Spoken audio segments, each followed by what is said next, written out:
Pablo Escobar a créé l'industrie de la cocaïne. Il a mis au point un réseau de distribution qui lui a permis d'amasser plusieurs millions de dollars. Sa survie dépendait de la terreur qu'il savait inspirer. Il a ainsi fait des choses abominables.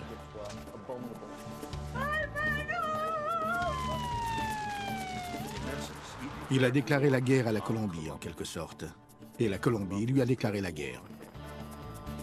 Il était vindicatif et n'oubliait jamais un affront. Lorsque quelqu'un s'opposait à lui, il lui rendait la pareille et se montrait impitoyable. C'est le criminel le plus brutal et le plus insensible que le monde ait jamais connu.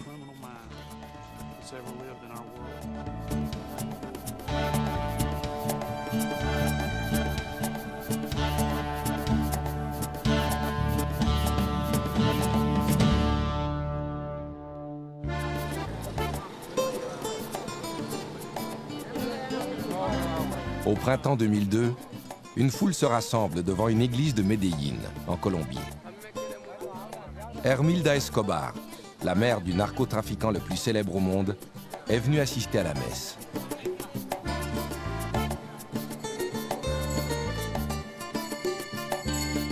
Es una costumbre desde él murió. El 2 de cada mes se le manda a celebrar su misa aquí con la asistencia de todas las maestras jubiladas. Hermilda Escobar croit ainsi rendre un hommage mérité à son fils Pablo, qui est toujours considéré comme un héros à Medellín.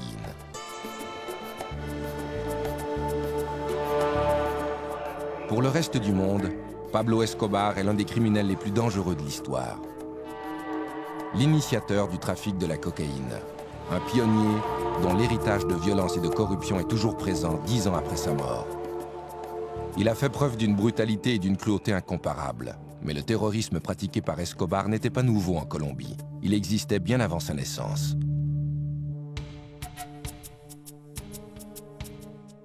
Vers la fin des années 1940, la Colombie est déchirée par une guerre civile opposant le Parti conservateur au pouvoir et les libéraux. Cette violence donne naissance à un groupe de hors-la-loi connu sous le nom de banditos. Ces gens n'ont de loyauté qu'envers eux-mêmes. Ils viennent des régions rurales et pauvres, et ils terrorisent les citoyens des classes aisées. Le peuple les considère comme des héros. La population de la Colombie, peut-être parce qu'elle était opprimée par le gouvernement ou harcelée par les révolutionnaires et les groupes paramilitaires, éprouvait de la sympathie pour les banditos.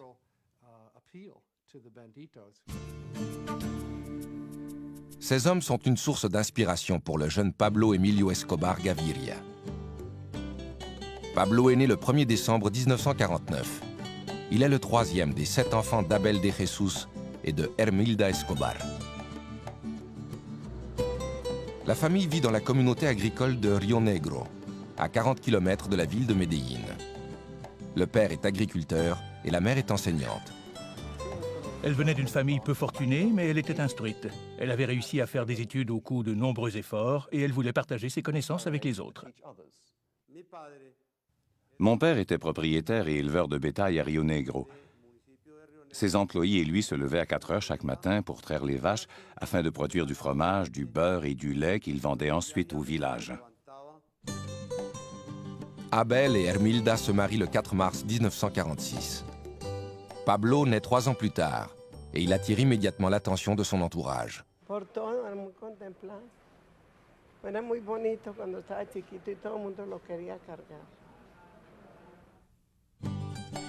Lorsque Pablo entre à l'école, sa mère est devenue la principale source de revenus de la famille, et c'est elle qui dirige la maisonnée. Elle enseigne à ses enfants la valeur de l'éducation et la charité.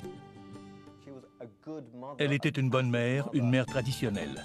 Pablo, ainsi que ses frères et sœurs, étaient beaucoup plus attachés à elle qu'à leur père Abel. Nos parents nous ont tous deux donné de précieux enseignements. Ils nous ont appris à travailler très fort et surtout, ils nous ont appris à tenir parole. Escobar se plaisait souvent à dire qu'il avait vécu son enfance dans la pauvreté, mais c'était faux. Il appartenait à la classe moyenne et sa famille survivait sans difficulté. Les Escobar se déplacent d'un village à l'autre, là où la mère de Pablo peut trouver du travail comme enseignante. Quel que soit l'endroit où vit la famille, elle n'est jamais à l'abri de la violence qui sévit dans le pays. Nous avons beaucoup souffert, car ma mère enseignait dans une école subventionnée par le Parti conservateur. Un jour, des rebelles du Parti libéral sont venus. Ils ont incendié l'école et ils ont tenté de nous tuer, ma mère et nous. Mais l'armée est venue et nous a sauvés. Pablo a grandi à une époque où la violence était omniprésente en Colombie. Sa mère suppliait le ciel de l'épargner et promettait de construire une chapelle à la Sainte Vierge s'il avait la vie sauve.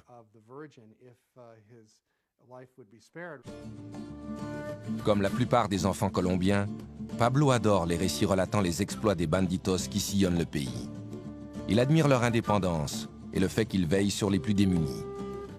Il tente de suivre leur exemple. À l'école, certains de ses amis étaient plus pauvres que nous. Ma mère avait un crédit dans les commerces d'alimentation du quartier et Pablo l'utilisait pour offrir des aliments et des boissons aux enfants pendant la récréation. Le llevaba, metía entre la arepa, le sacaba el migajón a la arepa y echaba la carne o lo mejor que tuviera. Y se lo llevaba a un Cristo de limpias que yo tenía allá en la sala y le decía, pobrecito señor. En 1961, alors que Pablo a 12 ans, sa famille s'établit de façon permanente à Envigado, un village situé au sud de Medellín. Sa mère y ouvre une école primaire. L'année suivante, l'adolescent entreprend ses études secondaires à Medellín. Il se tient avec un groupe d'élèves qui appuient les politiques gauchistes et la révolution cubaine, survenue quelques années plus tôt. Pablo admire particulièrement la façon dont Fidel Castro a défié l'autorité et réussi à devenir le leader d'une nation. L'adolescent ne tarde pas à contester l'autorité de ses professeurs. Il est suspendu pour avoir volé les réponses d'un examen et les avoir partagées avec des camarades. Il commence à fumer de la marijuana et à sécher ses cours. En 1966, le rebelle de 16 ans a abandonné ses études. Pendant un certain temps, il se contente de dormir toute la journée et de fumer de la marijuana jusqu'à l'aube. Il rêve de devenir millionnaire, mais n'éprouve aucun intérêt pour les emplois traditionnels. Il s'est retrouvé devant un dilemme. S'il voulait réussir, il devait changer de vie et entreprendre des études collégiales ou alors se joindre à un groupe de criminels. L'adolescent passe de plus en plus de temps dans les rues malfamées de Medellín. Cette ville est un repère de criminels et Pablo ne tarde pas à découvrir de nouvelles façons de gagner de l'argent rapidement. On a raconté que Pablo Escobar avait commencé par voler dans les cimetières des pierres tombales, dont il effaçait les inscriptions pour ensuite les revendre. Pablo se découvre un talent de leader. Il forme bientôt sa propre bande et perfectionne ses techniques criminelles. Il a réalisé que s'il volait des voitures, il pourrait en vendre les pièces sur les marchés d'occasion. Puis, il a fait un pas de plus et a pratiqué l'extorsion. Payez-moi et je ne volerai pas votre voiture. Pablo récompense ses complices en leur offrant les voitures qu'il a volées. À 21 ans, il compte déjà plusieurs supporters et leur nombre s'accroît sans cesse. En 1971, un riche propriétaire terrien nommé Diego Echavarria est victime d'un enlèvement. Son corps sera retrouvé plus tard, il a été torturé et étranglé. Echavarria n'était pas un personnage populaire à Medellín. C'était un riche industriel et beaucoup de pauvres gens le détestaient. L'affaire ne sera jamais éclaircie, mais Escobar s'empresse de revendiquer le meurtre. Cet incident a démontré qu'il ne craignait pas de s'opposer aux échelons supérieurs de la société de Medellín.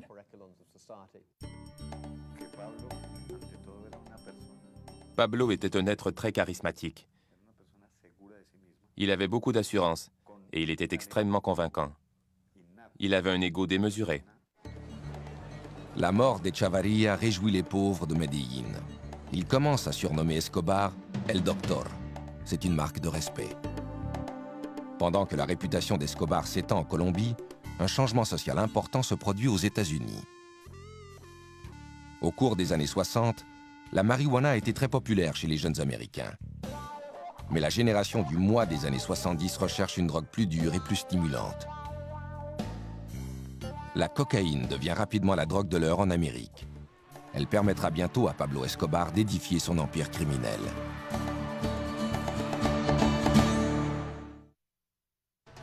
En 1972, à 22 ans, Pablo Escobar est déjà devenu un des criminels les plus redoutés de Medellín en Colombie.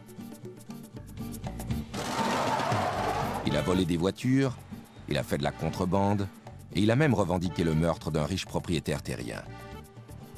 Il est maintenant prêt à étendre ses activités au-delà de Medellín. La cocaïne, extraite des feuilles du coca, que l'on trouve en abondance en Colombie, devient rapidement une drogue très populaire aux États-Unis. Escobar voit dans ce phénomène une occasion de s'enrichir. La marijuana et ensuite la cocaïne offraient aux jeunes l'occasion de s'enrichir rapidement. Ils étaient tous obsédés par l'idée de gagner beaucoup d'argent en peu de temps. Pourquoi passer 20 ou 30 ans de sa vie à gagner à peine de quoi vivre quand on peut obtenir $1 million du jour au lendemain? Ce genre de commerce est récent et relativement peu organisé lorsqu'Escobar commence à agir comme intermédiaire. Il achète de la cocaïne aux producteurs et la remet aux trafiquants qui l'expédient aux États-Unis. Escobar n'éprouve aucun scrupule à tuer et à torturer les gens, ce qui lui donne une longueur d'avance sur les autres trafiquants. Lorsqu'il entend parler d'une affaire lucrative, il s'en empare aussitôt. Il laissait toujours savoir à son entourage qu'il n'hésiterait pas une seconde à détruire quiconque lui mettrait des bâtons dans les roues ou menacerait la réussite de ses activités.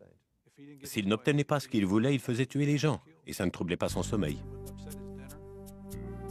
Pablo Escobar se retrouve bientôt à la tête de l'industrie de la cocaïne en Colombie. Maintenant qu'il s'est imposé dans le milieu de la drogue, il peut obtenir tout ce qu'il veut, en particulier l'argent et le sexe. Il a toujours aimé la compagnie des adolescentes. À 25 ans, il apprend qu'une de ses petites amies est enceinte. En mars 1976, Pablo épouse une jeune fille de 15 ans, María Victoria Henao Vallejo. Leur fils, Juan Pablo, naît le mois suivant. 3 ans et demi plus tard, le couple aura une fille, Manuela. Il a dit à ma mère qu'il était très heureux et fier d'être le premier de la famille à lui donner un petit-fils. Il pensait et se comportait comme un criminel. Mais il aimait beaucoup sa famille. Il se montrait respectueux envers sa mère. Il veillait sur ses frères et sa femme et ses enfants étaient tout pour lui. Ce n'était pas un bon père au sens traditionnel du terme. Il trompait ouvertement sa femme et il avait des maîtresses partout où il allait. Mais en même temps, il se voyait comme un chef de famille, un père aimant. Et il éprouvait une véritable affection pour sa femme et ses enfants. Le trafic de stupéfiants d'Escobar progresse si rapidement en Amérique du Sud qu'il commence bientôt à expédier lui-même la drogue aux États-Unis. Un de ses associés, Carlos Leder, met au point un système de contrebande innovateur. Il a eu l'idée d'organiser un réseau de transport pour la cocaïne. Il a établi un point de transbordement dans un îlot des Bahamas. Il y a fait aménager des pistes d'atterrissage, des postes de ravitaillement et un hôtel offrant toutes les commodités.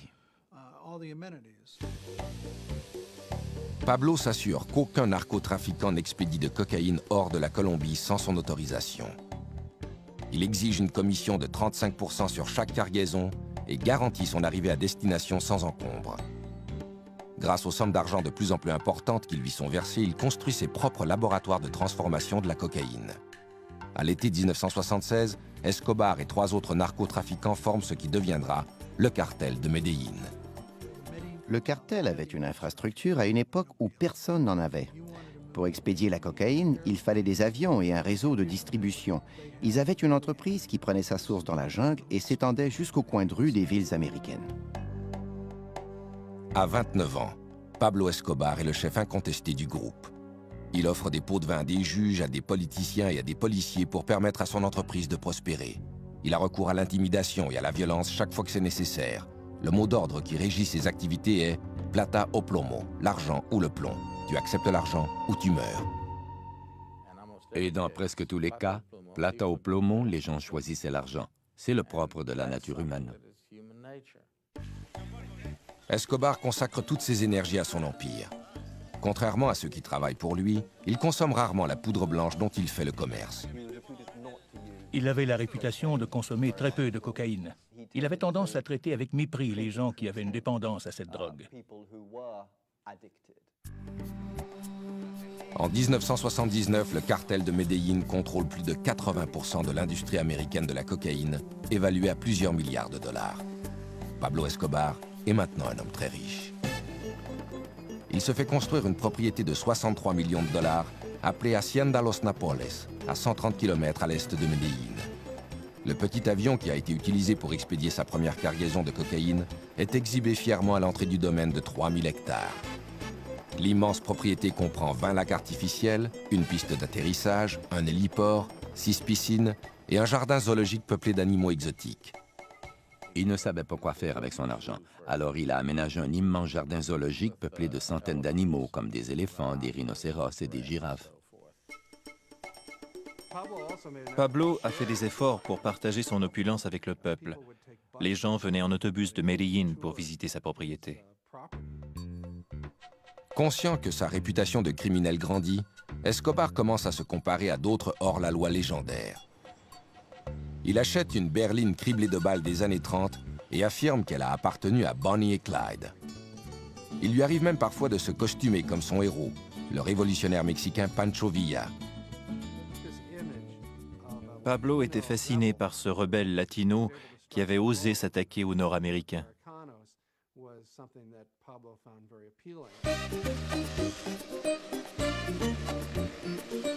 Derrière les portes closes de son domaine exotique, le baron de la drogue organise des fêtes extravagantes où il satisfait son penchant pour les jeunes filles d'âge mineur.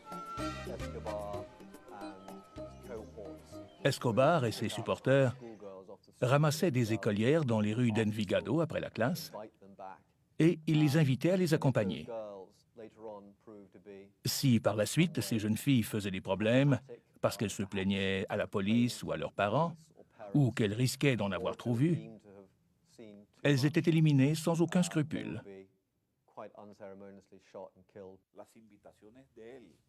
L'élite de la société colombienne attendait avec impatience ces invitations, car Pablo était considéré comme le meilleur hôte d'Amérique latine. Ces réceptions étaient de véritables orgies où les invités étaient assurés de trouver de très belles femmes et des alcools de choix.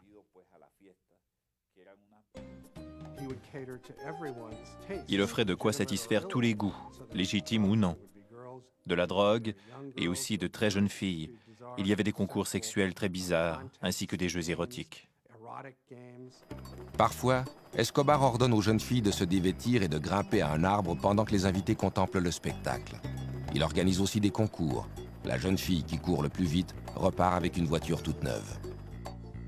La femme de Pablo, Maria, connaît l'existence de ces rencontres à caractère sexuel, mais elle accepte de fermer les yeux afin de rester mariée à l'un des hommes les plus riches de la Colombie. De plus, Pablo est un père dévoué à ses enfants. Un jour, alors que Manuela avait 2 ans, son garde du corps lui a offert de la porter, de la changer et de partager avec lui les tâches quotidiennes. Pablo a refusé tout net. Il a dit que le jour où il ne pourrait plus s'occuper de son enfant, il ne serait plus Pablo Escobar. Escobar veut être considéré comme un grand homme. Il distribue plusieurs millions de dollars pour venir en aide aux pauvres. Il construit des routes, des terrains de soccer et même un complexe de logements sociaux, le Barrio Pablo Escobar. Pablo n'aimait pas voir souffrir les gens. Il croyait que tous les pauvres devaient vivre dans la dignité et avoir des écoles et des églises bien à eux. Il voulait leur offrir une vie convenable. En réalité, Escobar rêvait d'être un Robin des Bois. Il voulait que la population l'appuie.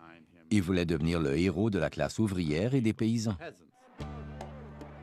Désireux d'améliorer son image, Escobar se présente au Congrès colombien en 1982. Il était tout puissant dans le milieu criminel. Il a commencé à chercher des moyens de légitimer son industrie tout en augmentant son pouvoir personnel.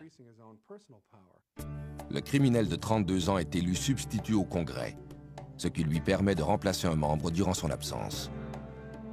Escobar considère cette nomination comme une preuve de l'affection que lui porte son peuple.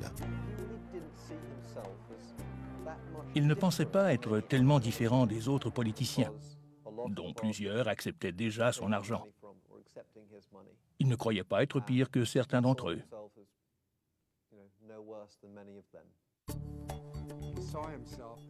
Il se considérait comme un grand homme, et son argent lui permettait de réaliser ses désirs les plus extravagants. Après avoir rêvé d'un parc d'animaux exotiques et de très jeunes filles, il a rêvé de devenir président de la Colombie. Escobar ne tarde pas à découvrir que sa popularité ne s'étend pas jusqu'à la capitale du pays, Bogota. Le candidat présidentiel Luis Galán dénonce les liens qu'Escobar entretient avec le trafic de la cocaïne. Et le ministre de la Justice, Rodrigo Lara Bonilla, entreprend de mettre un terme aux contributions électorales liées au commerce de la drogue. En janvier 1984, Escobar est expulsé du Congrès. Sa carrière politique est terminée, mais il n'a pas l'intention de s'éclipser discrètement. 3 mois plus tard, il fait assassiner Bonilla. Ce meurtre a été commis selon la tradition du cartel. 2 hommes, dont l'un était armé d'une mitraillette, sont arrivés à motocyclette. La moto s'est approchée de la limousine de Rodrigo Lara Bonilla, qui était immobilisé à un feu de circulation. Le type assis à l'arrière a sorti son arme, il a fracassé la glace de la voiture et lui a fait exploser le crâne. Les gens ont réalisé que cet homme venait de tuer un membre du cabinet. L'assassinat de Bonilla a été une étape importante dans l'escalade du terrorisme exercé par Escobar pour obliger la Colombie à se soumettre. Pendant que la Colombie combat le terrorisme financé par les narcotrafiquants, les États-Unis entreprennent leur propre guerre contre les stupéfiants.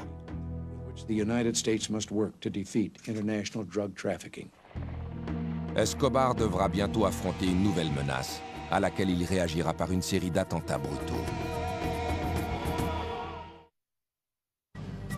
Vers le milieu des années 80, l'empire de la cocaïne de Pablo Escobar tient la nation colombienne à sa merci.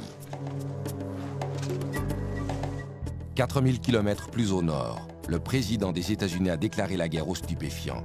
Il en a fait un mandat prioritaire de son administration. Les États-Unis exerçaient de plus en plus de pression sur la police, l'armée, le gouvernement et le système judiciaire colombien afin de mettre fin au trafic des stupéfiants. Le gouvernement colombien accepte de laisser les États-Unis extrader les trafiquants qui expédient de la drogue en Amérique. Lorsqu'ils étaient arrêtés et condamnés en Colombie, ils étaient rapidement libérés. De toute façon, ils pouvaient continuer à diriger leur commerce de narcotiques pendant qu'ils étaient en prison. Ils savaient qu'ils ne seraient pas traités de la même façon aux États-Unis. S'ils comparaissaient devant un tribunal américain, ils auraient un procès, ils seraient condamnés et ils croupiraient dans une vraie prison. Ce serait alors la fin de leur entreprise. Ils avaient l'habitude de dire « Je préfère une tombe en Colombie qu'une cellule aux États-Unis ». En novembre 1985, Escobar et d'autres trafiquants de drogue décident d'unir leurs efforts et de montrer au gouvernement qu'ils n'ont pas l'intention de se laisser intimider. Escobar fait appel à un groupe de guérilleros de gauche pour lancer un assaut contre le palais de justice qui abrite la Cour suprême de la Colombie. Les guérilleros armés de mitraillettes, de roquettes et de grenades font irruption dans l'édifice et attaquent les juges de la Cour suprême. L'armée colombienne riposte avec des chars et des troupes d'assaut.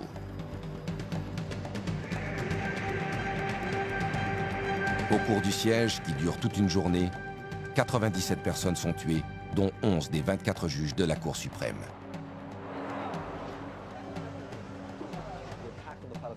L'assaut livré contre le palais de justice a été un autre moment décisif dans l'histoire de la Colombie.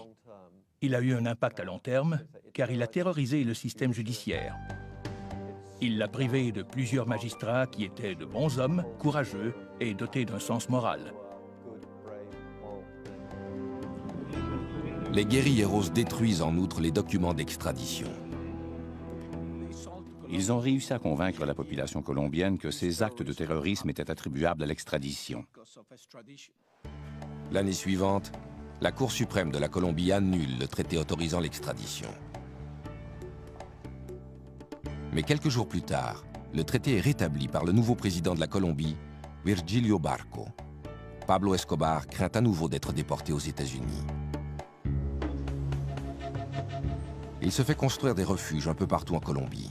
Il parvient à devancer les représentants de la loi grâce aux informations que lui fournissent les hauts fonctionnaires qu'il soudoie et les paysans qui lui restent fidèles. Ils alertaient Escobar aussitôt qu'ils apercevaient un hélicoptère ou qu'ils voyaient s'approcher un véhicule de police, ce qui lui donnait tout le temps voulu pour prendre la fuite.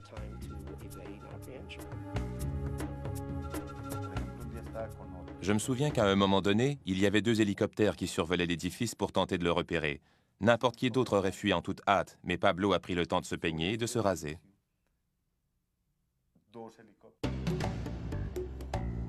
En 1989, alors qu'il est en fuite depuis plus de 3 ans, Escobar tente de conclure une entente avec le gouvernement colombien. Il accepte de se livrer aux autorités à une condition, celle de ne pas être extradé en Amérique. Le gouvernement refuse. Pablo n'apprécie pas cette réponse. Le 18 août, le candidat favori de la campagne présidentielle, Luis Galán, doit prononcer un discours à l'occasion d'une assemblée électorale.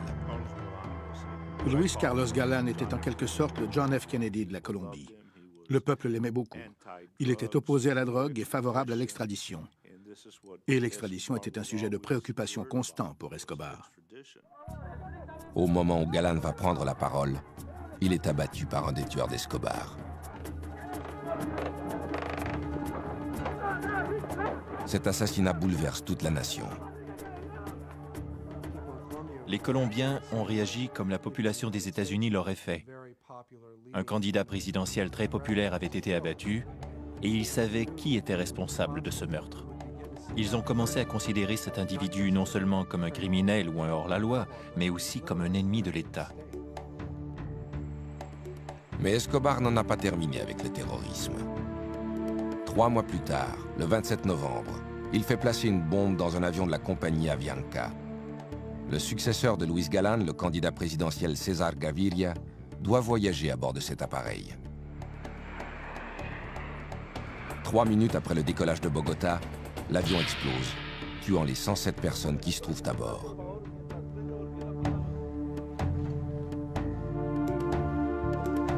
Gaviria, comme on le découvrira plus tard, n'était pas dans cet appareil. Cet attentat s'ajoutait à plusieurs autres et il n'y avait aucune explication.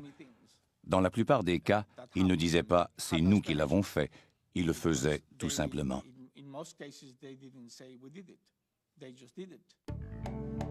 Pablo Escobar était peut-être un monstre de plusieurs façons, mais il n'était pas stupide et il n'était pas fou. Il ne faisait jamais rien sans raison.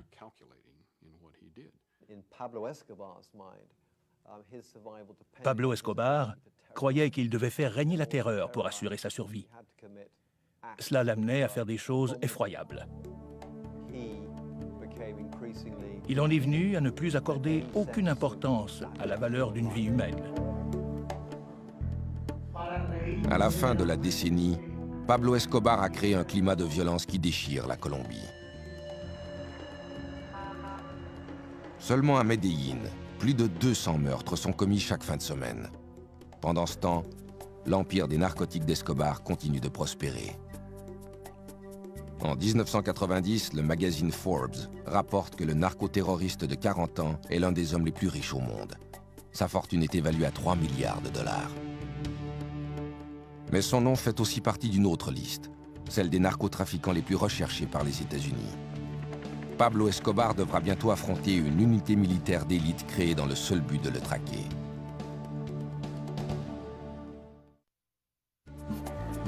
En 1990, le narcotrafiquant milliardaire Pablo Escobar est devenu l'homme le plus redouté de la Colombie et le criminel le plus célèbre au monde.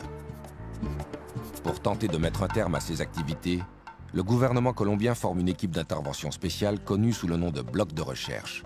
Cette équipe se voit confier la mission de capturer Escobar.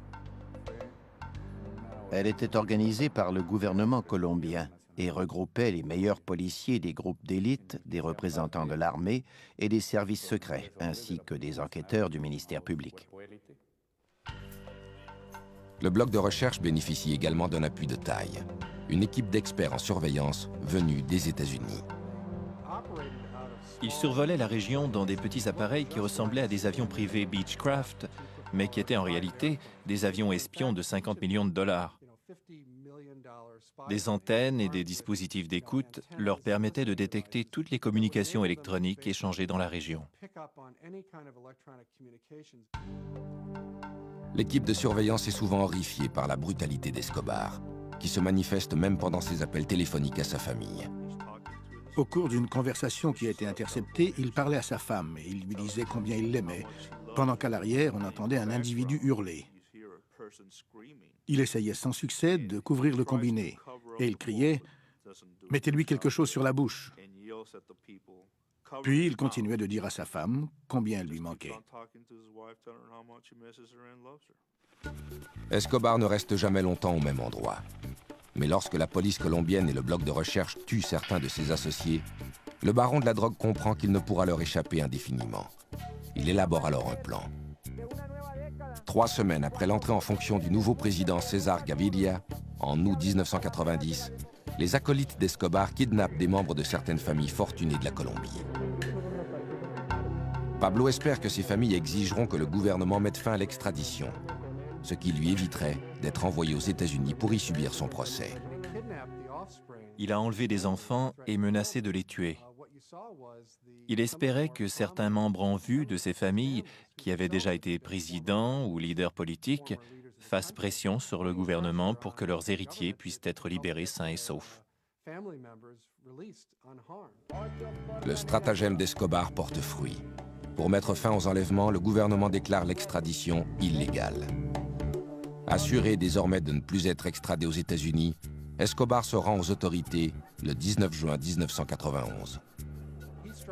Il a conclu une entente avec César Gaviria, la plus avantageuse de tous les temps pour un criminel. Il a accepté de reconnaître sa culpabilité à un crime relativement mineur. En échange de cet aveu, tous les crimes qu'il avait commis par le passé lui seraient pardonnés. Nous avons tenté de lui démontrer que s'il décidait d'avouer certains crimes, il allait se retrouver en prison, en sécurité. Nous avons sous-estimé le degré de corruption et d'intimidation dont Escobar était capable. Le gouvernement colombien et César Gaviria ont fait la manchette des quotidiens américains en annonçant qu'ils avaient arrêté Pablo Escobar. Et n'ont cependant pas précisé que la prison avait été construite selon les spécifications d'Escobar et qu'il avait lui-même choisi ses gardiens ainsi que les prisonniers qui allaient l'accompagner. La prison, appelée la cathédrale, est construite à flanc de montagne, dans le paysage verdoyant d'Envigado, à proximité des amis et de la famille d'Escobar. À son arrivée, le complexe ressemble davantage à un club sportif qu'à une prison. Il y a fait aménager un terrain de soccer et il a fait construire une discothèque où il accueillait des amis et des femmes pour faire la fête. C'était une farce monumentale. Le plus incroyable, c'est que la police nationale colombienne, dont faisait partie le bloc de recherche du colonel Martinez, n'était pas autorisée à s'approcher à moins de 20 km de la prison. Escobar va et vient comme il l'entend. Il assiste à des matchs de soccer à Medellín et fréquente les boîtes de nuit d'Envigado. La femme et les enfants d'Escobar lui rendent visite régulièrement. La cathédrale leur offre tous les conforts du foyer, y compris une maisonnette construite expressément pour sa fille de 11 ans, Manuela. La sentence d'emprisonnement prononcée contre Escobar est une plaisanterie. Mais le gouvernement a réussi à rassurer la population. Il lui a donné ce qu'elle réclame, la fin de la terreur. Jusqu'à un certain point, Gaviria a réalisé le vœu le plus cher des Colombiens en mettant un terme à ce cycle de violence. Pendant toute son incarcération, Escobar continue de diriger son entreprise de trafic de cocaïne évaluée à plusieurs milliards de dollars. Et il est plus impitoyable que jamais. Il a entendu dire que des membres du cartel de Medellín profitaient du fait qu'il n'était pas constamment en liberté pour le voler. Escobar fait amener ces hommes à la prison. Il les torture en leur perforant les genoux et en leur arrachant les ongles, puis il les tue. Cette fois, Escobar est allé trop loin. Quand la nouvelle de ces meurtres brutaux se répand, les autorités gouvernementales ne peuvent plus ignorer les gestes posés par Escobar. Le 22 juillet 1992, le président Gaviria ordonne qu'Escobar soit transféré à une véritable prison. Mais Pablo soudoie une patrouille de soldats et prend la fuite. Il y avait une blague qui circulait en Colombie. Combien faut-il de soldats colombiens pour faire sortir Escobar de prison? La réponse était un seul pour ouvrir les portes et 5000 pour le regarder sortir. Escobar est maintenant libre, mais il a des ennemis partout et de moins en moins d'endroits où se réfugier.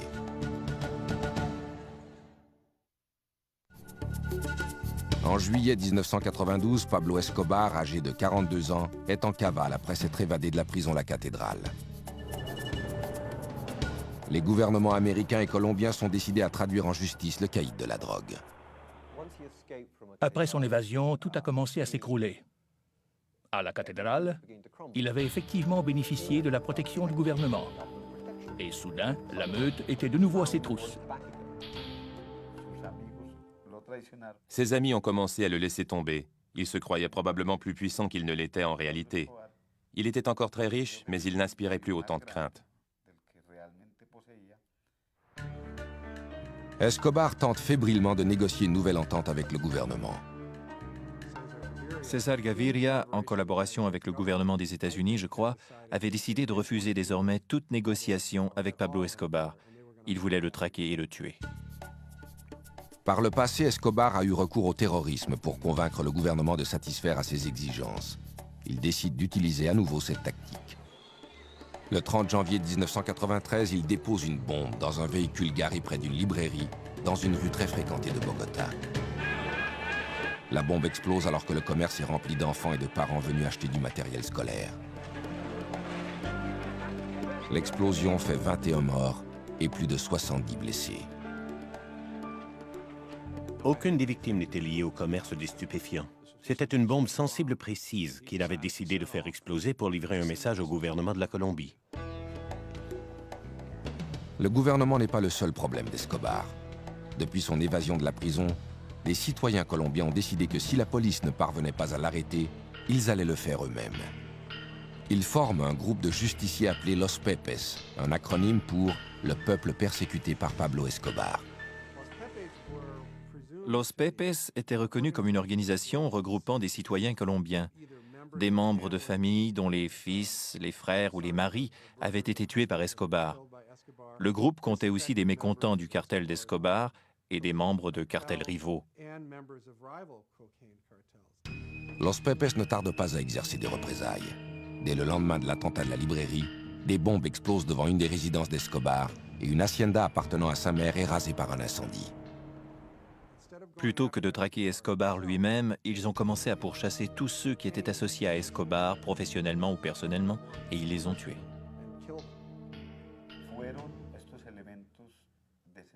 Pablo a commencé à douter de sa propre sécurité. Ils ont nui à ses gains financiers, ils ont touché ses proches. Et surtout, ils ont miné son moral en attaquant les symboles qui lui tenaient le plus à cœur. Ils ont utilisé contre lui ses propres techniques. Ils ont traqué sa famille et tué beaucoup de gens. Ils ont brûlé des ranchs et tué ses chevaux évalués à plusieurs millions de dollars. L'ennemi numéro 1 de la Colombie se fait rendre la monnaie de sa pièce. De moins en moins de gens étaient prêts à lui venir en aide pour lui permettre de déjouer les autorités. Par conséquent, il devait se déplacer de plus en plus fréquemment d'une cachette à l'autre. Je pense qu'il s'est rendu compte que plus personne ne voulait l'aider,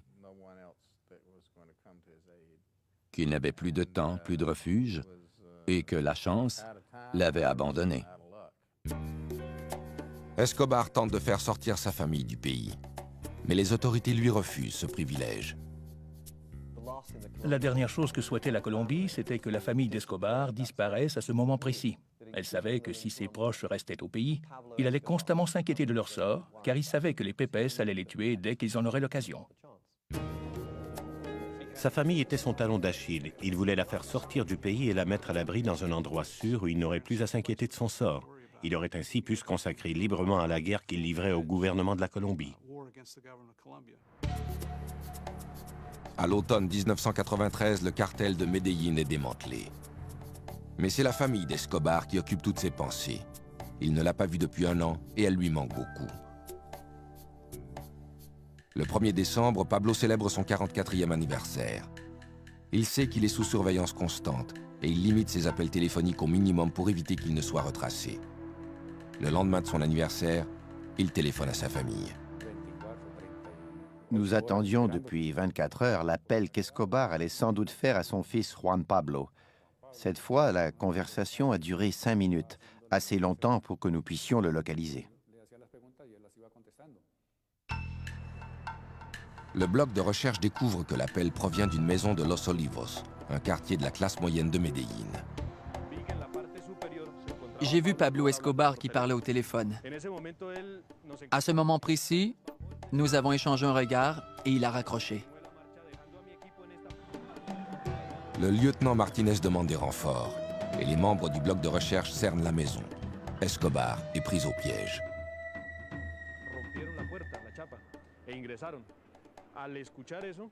Ils ont enfoncé la porte et pénétré dans la maison. Le garde du corps de Pablo, El Limón, est alors apparu à la fenêtre là-haut et il est sorti en faisant feu sur les policiers. Il a été touché et il est tombé sur le sol. Escobar est sorti par la fenêtre avec une arme dans chaque main. Il tira à l'intérieur et à l'extérieur en hurlant des injures à la police. Il a retiré ses pantoufles et sauté sur le toit. Nos balles l'ont atteint alors qu'il tentait de se relever.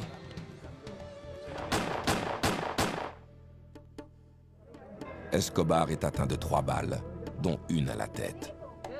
Il meurt sur le coup. Finalement, il est mort comme n'importe quel malfaiteur. Cet homme, reconnu comme le pire criminel au monde, le narcotrafiquant le plus redouté de la planète, est mort comme le commun des mortels. Le 3 décembre 1993, des milliers de Colombiens envahissent les rues de Medellín pour les funérailles de Pablo Escobar. Certains sont venus pour célébrer sa disparition. D'autres pleurent la mort du Robin des Bois de Medellín. Le dernier et le plus impitoyable des banditos n'est plus.